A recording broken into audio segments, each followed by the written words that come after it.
Greetings, scholars of Arizona history. My name is Dr. Summer Cherland, and I am so excited that you are here. I am coming to you from my backyard because it is September in Phoenix, and you know how rare it can be to get some decent weather and be able to be outside this early in the fall.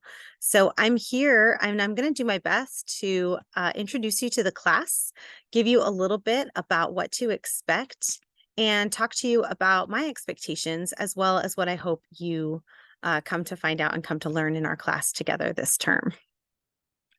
So as I said, my name is Dr. Summer Cherland. You can call me Dr. C or Dr. Cherland. You might know the singer named Cher. I live in her land. That might give you a good idea as to how to pronounce my name, but it's truly fine if you just call me Dr. C. I totally understand.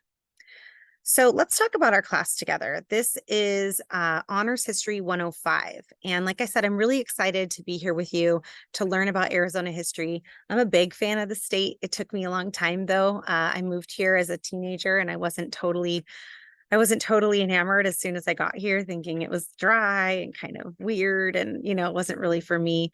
But I've been here now for most of my life. So I'm proud to be an Arizonan. I'm proud to study and research the history of Arizona, and I'm proud to teach it a little bit to you. So in order to get started on the right foot, I do want to tell you a little bit about my style of teaching and what to expect in terms of assignments, and also what you should expect from each other. So let's begin with just general expectations. This is an honors section, which means there is an additional research component and the academic standards are higher. So if you are not an honors student, but you're enrolled in this honors section, that's totally fine. You are still okay to be in this place. You don't need to feel like you're in the wrong spot. It's fine. But there are a little bit more demands on student experience here. So you'll just be expected to perform a little bit higher than you would if you were in an Arizona history class that wasn't an honors section. Another significant demand in this class is that it is an 8-week accelerated course. This means we do 16 weeks of work. We do a full semester in half the time. So this is going to be a demanding class. I do not think it will be overwhelming. I don't think it will be the worst experience of your life, but it is one of those classes where you will have something due pretty regularly. I have done my absolute best to make the content and the workload manageable for you while also performing to the highest standards of academic rigor. With that, I do accept late work, and I accept late work until the end of the semester. I believe it's the Friday before the semester ends, but I really would strongly urge you to keep on track of your assignments. You will do better if you submit when you can on time rather than waiting till the end of the semester. It really is unrealistic to think you can do 16 weeks of content in less than 8 weeks, right? To try and do 16 weeks of content in 3 or 2 weeks is really not realistic. So here's how we break it up. For the first half of the semester, we'll focus on just general Arizona history. I will do twice a week or 3 times a week, depending on the week. I will give you a brief lecture. I'm going to try and keep it around a typical class period, so no more than about 45 minutes, maybe an hour if we really get into it. But you'll get a lecture, and then you'll have a companion assignment or discussion, maybe a quiz, but most likely just an assignment or a discussion. That is the first half of the semester. So that's like 2 or 3 times a week. You'll get a lecture and a companion assignment. You can find all of your assignments in the Canvas calendar, and I will show you how to do that at the end of the video. You can also find assignments in course syllabus or by clicking modules. That first half of the semester, when we're just covering general Arizona history, that's module 1. The second half of the class that we'll have together, we're going to be doing research together. We're going to be conducting actual scholarly research. And if you're an honor student, you already have your eyes set on your university transfer. You probably want to be an honor student at a university. You might even be thinking about graduate school. This class is for you. You're going to be great. I'm going to teach you how to do historical research if you don't already know how. And I'm going to teach you to do it at a level that is good enough to publish. So we're going to together in about 4 weeks, we're going to get content put together that will get you published, or at least be good enough to be published. This will include, these assignments in that second module will include the following. You will be contributing to the South Phoenix History Driving Tour. This is an existing tour, but it's in its infancy in terms of the booklet and materials we have published, and you're going to select a stop and add content, add copy. You are also going to be contributing to the South Phoenix Oral History Project. And one of your assignments will be researching and writing captions for a historical photograph. And if your captions are good enough, I'm going to put your caption in my next book, which is coming out in about 2 years. So I will put your caption in my book. All of your work, everything you do will be cited and credited to you. So you're doing these things for this class, but I'm not getting credit for it. You are. That is something I'm incredibly passionate for. I will talk more about that with you as we get closer.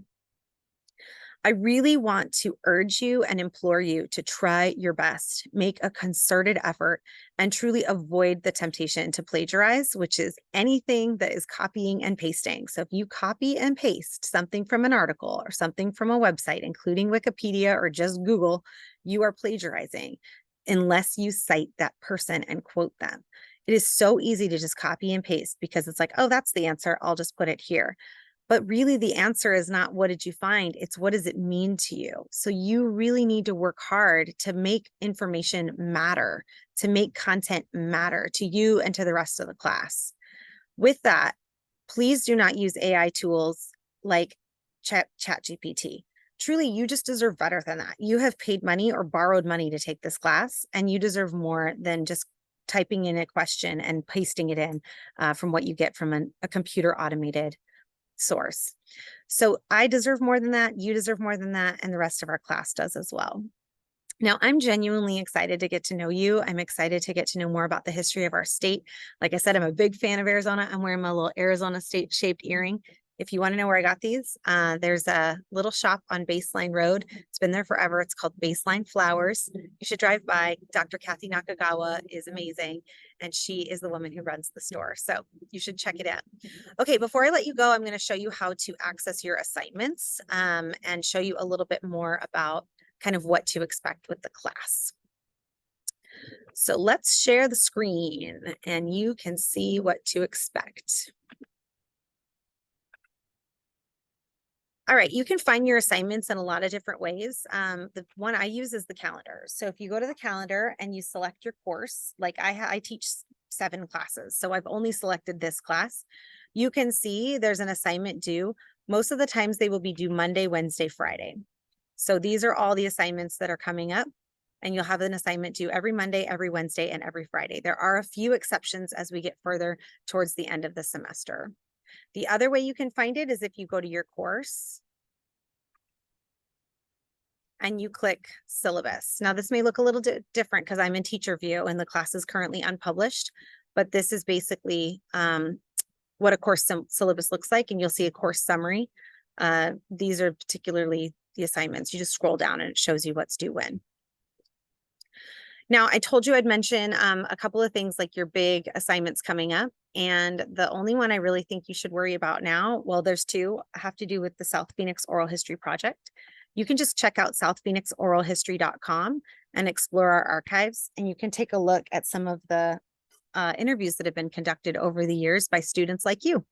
And I can't wait to tell you about this project. It is very cool. It is a student-found initiative to capture and preserve the history of South Phoenix. So all I am is the faculty who makes it sustained. The students are the ones who really do it. So you get to be a part of this. And then I mentioned the driving tour of historic South Phoenix. You can take a look at this as well. All of this is in Canvas, but you can also click around if you'd like. You're going to be selecting one of these stops and adding copy to the stop. So that is kind of where I want to leave it today. I don't want to get too much into the weeds about the specific assignments. I just want you to know what I expect of you and what is coming up in the future. All right, everyone, if you need anything, you have my contact information. I can't wait to talk to you more, and I look forward to seeing what you think. See you soon. Bye.